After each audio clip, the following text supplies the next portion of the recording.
What does preceptor mean? Preceptor means a teacher or instructor who gives practical guidance and training to students.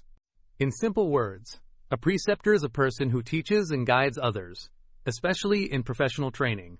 The word is often used in fields like medicine, nursing, and education.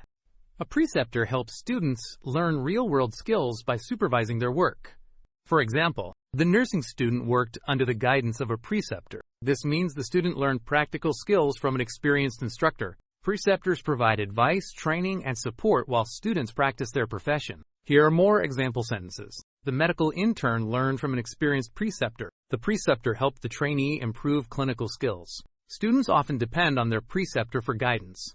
In simple terms, a preceptor is an experienced teacher who guides students in practical learning. Easy way to remember. Preceptor means a teacher who guides students in practice.